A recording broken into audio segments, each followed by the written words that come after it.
Assalamualaikum warahmatullahi wabarakatuh. Hai guys, welcome back to my YouTube channel ya guys. Kembali lagi ke channel Tania, yaitu Tania Aurelia Santosa. Selamat pagi, selamat siang, selamat sore, selamat malam, tergantung kalian nonton video Tania ini jam berapa ya guys. Baiklah, kali ini Tania akan melanjutkan materi akuntansi perbankan, yaitu operasional safe deposit box dan letter of credit. Baiklah, langsung saja ke yang akan Tania bahas pertama, yaitu tentang safe deposit box. Apa sih safe deposit box? Menurut Kasmir tahun 2014 halaman 135, safe deposit box merupakan jasa-jasa bank yang diberikan kepada para nasabahnya. Dan pengertian dari safe deposit box secara umum yaitu jasa penyewa kotak penyimpanan harta atau surat-surat berharga yang dirancang secara khusus dari bahan baja dan ditempatkan dalam ruang kasanah yang kokoh dan tahan api untuk menjaga keamanan barang yang disimpan dan memberikan rasa aman bagi penggunanya. Biasanya surat-surat atau barang-barang berharga yang disimpan di dalam box tersebut aman dari pencurian dan kebakaran. Kepada nasabah penyewa box dikenakan biaya sewa, tergantung dari ukuran box serta jangka waktu penyewaannya. Surat berharga dan surat penting lainnya dapat disimpan dalam safe deposit box sebagai yang pertama contohnya itu sertifikat deposito, sertifikat tanah, saham, obligasi, surat perjanjian, surat wasiat, paspor, dan dokumen lainnya. Selanjutnya yaitu adanya tujuan dari safe deposit box ini. Yang pertama yaitu untuk menyimpan surat yang berharga. Yang kedua yaitu untuk melindungi barang atau surat berharga dari risiko.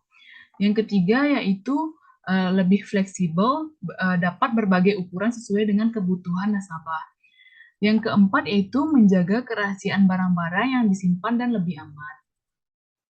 Selanjutnya itu adanya fungsi dari safe deposit box sendiri. Yang pertama yaitu menjamin kerahasiaan barang-barang yang kita simpan. Karena pihak bank pun tidak perlu tahu isi dari safe deposit box selama tidak melanggar aturan yang telah ditentukan sebelumnya. Yang kedua yaitu menjamin keamanan dokumen dari pencurian dan kebakaran karena peralatannya sudah canggih. Yang kedua yaitu safe deposit box terbuat dari bahan baja yang tahan api. Yang ketiga yaitu menggunakan sistem pengaman ganda. Apa sih dari sistem pengaman ganda ini? Sistem pengaman ganda ini yaitu terdapat dua buah anak kunci dari safe deposit box yang hanya dapat dibuka dengan kedua kunci yang masing-masingnya dipegang oleh bank dan dipegang oleh nasabah.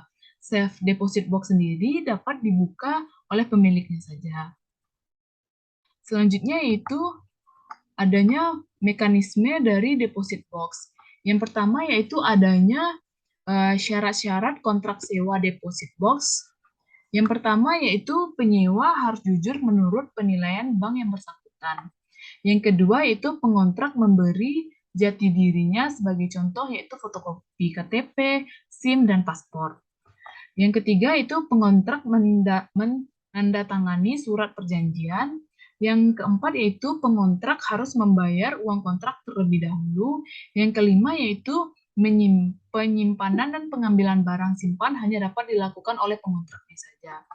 Yang kedua yaitu adanya prosedur pembukaan safe deposit box, yaitu yang pertama calon nasabah safe deposit box mengajukan permohonan kepada bank.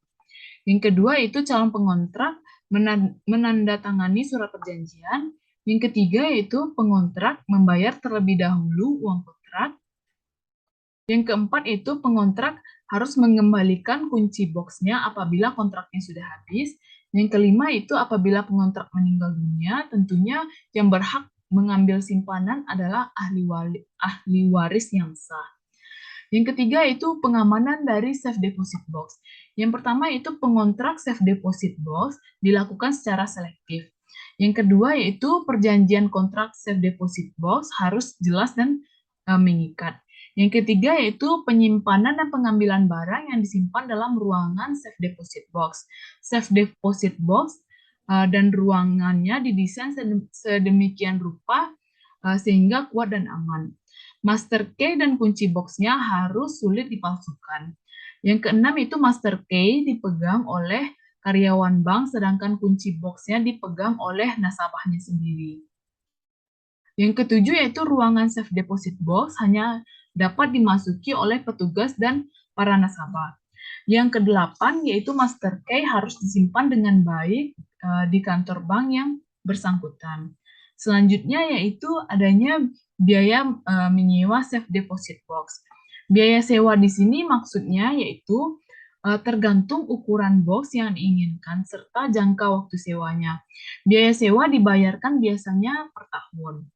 Sedangkan setoran jaminan yaitu merupakan biaya pengganti apabila kunci yang dipegang oleh nasabah hilang dan boxnya harus dibongkar.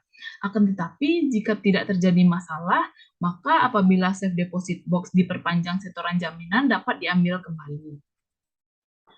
Baiklah, materi selanjutnya yang akan Tanya jelaskan yaitu adalah letter of credit. Apa sih letter of credit itu? Letter of credit itu merupakan jasa bank yang diberikan kepada masyarakat untuk memperlancar pelayanan arus bank. Baik arus bank dalam negeri, antar pulau, atau arus bank ke luar negeri yaitu ekspor atau impor. Dan ada juga pengertian secara umum letter of credit merupakan suatu pernyataan dari bank atas permintaan nasabahnya, biasanya importir, untuk menyediakan dan membayarkan sejumlah uang tertentu untuk kepentingan pihak ketiga, yaitu penerima letter of credit atau eksportir. Pengertian dari letter of credit juga sering disebut dengan kredit berdokumen atau documentary credit. Selanjutnya yaitu kegunaan dari letter of credit sendiri yaitu menampung dan menyelesaikan kesulitan dari pihak pembeli yaitu importir maupun penjual yaitu eksportir dalam transaksi perdagangannya. Dengan kata lain, letter of credit ini menjamin kelancaran pembayaran dan pengiriman barang sesuai dengan kesepakatan yang telah dibuat antara eksportir melalui iktikat baik kedua belah pihaknya. Selanjutnya yaitu adanya jenis-jenis letter of credit.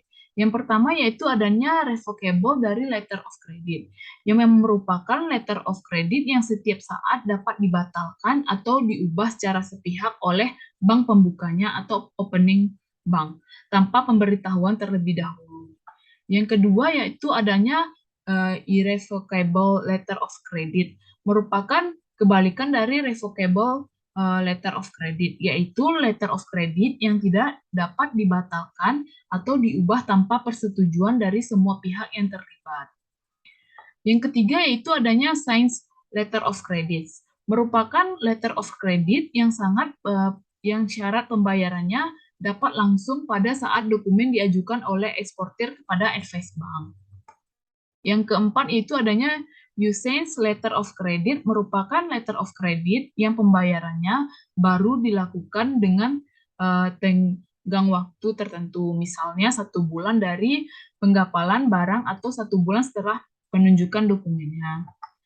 Yang kelima yaitu adanya restated dari letter of credit, merupakan pembayaran atau penerusan letter of credit hanya dibatasi kepada bank-bank tertentu saja yang namanya tercantum dalam letter of credit-nya sendiri. Yang keenam yaitu ada unrestricted letter of credit, merupakan yang membebaskan negosiasi dokumen di mana dokumen di bank manapun. Artinya tidak ada batasan kepada bank tertentu. Selanjutnya yaitu adanya red clause letter of credit. Ini merupakan letter of credit di mana bank pemula letter of credit memberikan kuasa kepada bank pembayar untuk membayar uang muka kepada beneficiary sebagai sebagian tertentu akan seluruh nilai letter of credit sebelum beneficiary menyerahkan dokumennya. Selanjutnya yaitu adanya transfer transferable yaitu merupakan letter of credit yang memberikan kepada beneficiary untuk memindahkan sebagian atau seluruh nilai letter of credit kepada satu atau beberapa pihak lainnya. Selanjutnya itu adalah revolving letter of credit yang merupakan penggunaannya dapat dilakukan secara berulang-ulang. Dan ada jenis-jenis lain dari letter of credit lainnya. Selanjutnya yaitu adanya dokumen letter of credit. Guna dari dokumen letter of credit ini merupakan transaksi perdagangan tidak akan jalan jika hanya mengandalkan letter of credit saja. Untuk memperoleh menyelesaikan hal-hal yang berhubungan dengan letter of credit, diperlukan dokumen-dokumen yang menunjang. Dokumen ini mempunyai pihak-pihak yang terlibat dalam menyiapkan dokumen tertentu.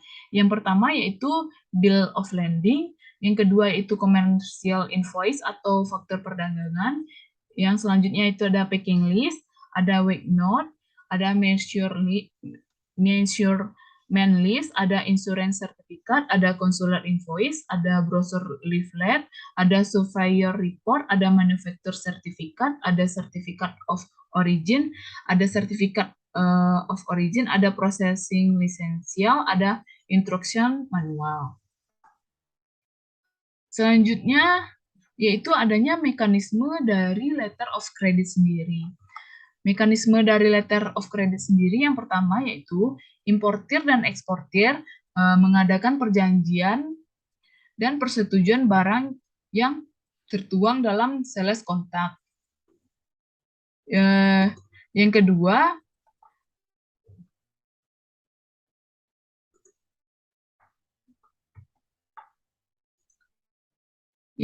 yaitu importir melakukan pembukaan letter of credit di opening bank.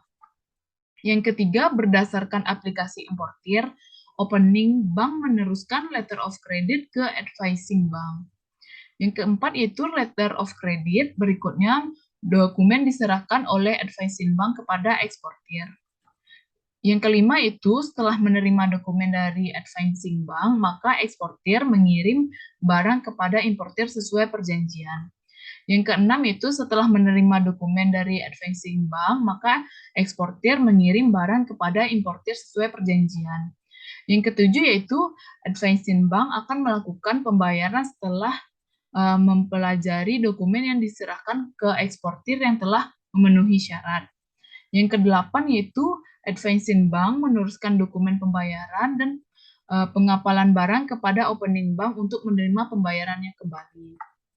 Yang kesembilan yaitu open bank mempelajari dokumen dari advance bank tadi, dan apabila sudah lengkap, barulah akan dibayar kembali. Opening bank akan memberitahu importir atas kedatangan dokumen dari eksportir atau advancing bank tadi. Yang terakhir yaitu importir akan melunasi pembayaran letter of credit yang telah dibuatnya serta memperoleh dokumen yang dikirim oleh advancing bank sendiri. Baiklah, itu adalah mekanisme dari letter of credit. Tadi adalah penutup dari materi Tania hari ini tentang operasional SDB dan letter of credit. Sekian, jangan lupa like, comment, subscribe YouTube Tania ya. Sampai jumpa lagi. Dadah!